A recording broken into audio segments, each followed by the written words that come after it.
Hello everyone, my name is Kamilah Hardin. As a result of familiarity to colorism, largely in the African American community, but also being a witness to other minorities, I chose to inspect the psychological impact, historical events, and possible outcomes of ending colorism. What is colorism? Colorism is a form of discrimination based on a person's skin tone or shade. Colorism is a form of prejudice act from people who are usually of the same race. People who experience colorism are treated differently based on social implications from cultural meanings based on their skin color. Key components: racism, the individual, culture, and institutional beliefs and discrimination that systematically oppress people of Black, Latinos, Native Americans, and Asians. Discrimination, the mistreatment of an individual or group based on their social membership, regardless of their social power. Anyone can experience discrimination. Historically, colorism began during slavery, when the master would favor lighter slaves over the darker slaves. The lighter slaves received privileges such as working in the plantation house rather than in the fields. Lighter-skinned slaves were favored because they were often the product of a slave owner, thus creating a lighter-skinned child. Eventually, this led to a lot of strife in the African American community. Margaret Hunter is a professor of sociology with a professional interest in colorism. Margaret Hunter conducted research in 2007 on skin tone stratification in African American and Latino communities, as well as education and urban inequality and in media representation of colorism. In Bill Duke and Dee Cheney's documentary Light Skinned Girls 2015, many people of color were interviewed and asked their opinion and testimonials on colorism issues. Many of the lighter-skinned women who were interviewed shared how they resented their skin because they felt it made them a target for unsolicited attention. They recounted how many times they were a target for sexual abuse. In the 19th and 20th century, the paper bag test was often utilized in Black spaces and in hiring of Black people. If someone was the same color or as lighter skinned than a paper bag, they would be allowed into the space, considered their skin tone was lighter or as the same as the bag. It has been repeatedly stated that colorism has a stronger effect on the lives of African American women versus the lives of African American men. According to Hunter 2007, this phenomenon is called gendered colorism.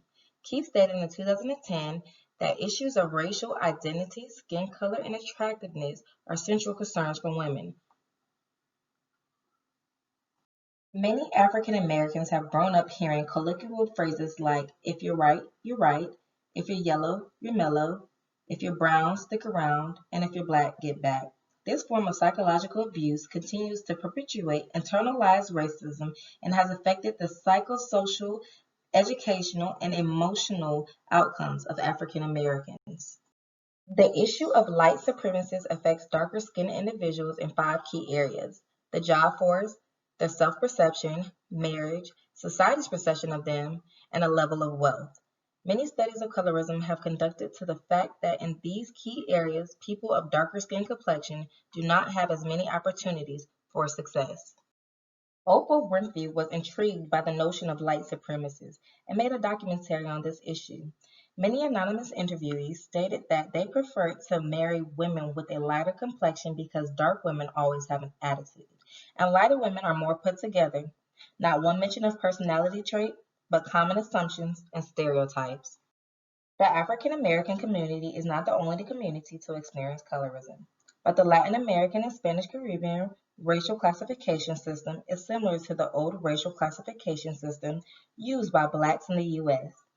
and the West Indies. Race is a social construct invented by Europeans intended to divide people and holds no scientific merit. Research says that in the Latino community, members who have ambiguous features such as tan skin, thick hair, and dark features versus other Latinos who are fair-skinned would make remarks about the Latinos with tan complexions from time to time. This was projecting their own complexions onto others in order to feel superior.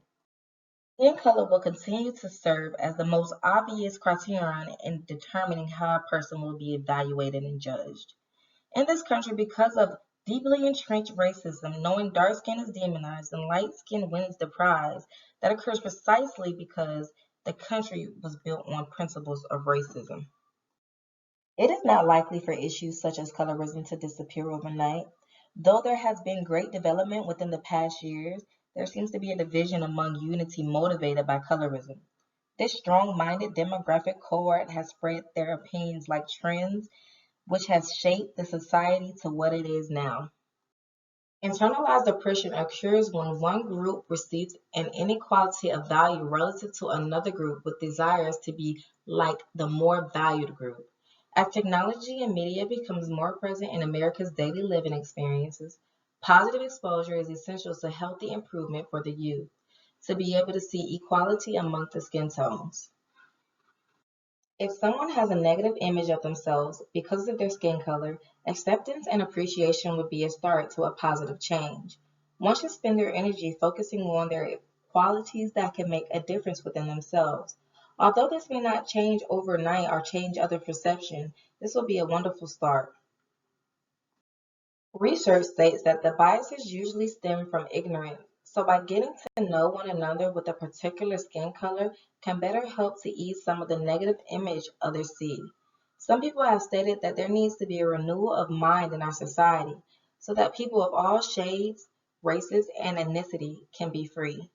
Now that we have a better understanding of how colorism originated and who it originated from, the psychological impact it has and what effect it has on people and the type of people it affects, the traumatizing outlook, and the end results from experiencing colorism throughout life can be hurtful. NFL player Colin Kaepernick once stated, "Who benefits if we are fighting and outcasting one another over shades? Microaggression happens in all forms to any kind of otherness. What you raise at home is what you put out in society. Be the change the world needs." Thank you for listening to my presentation on colorism.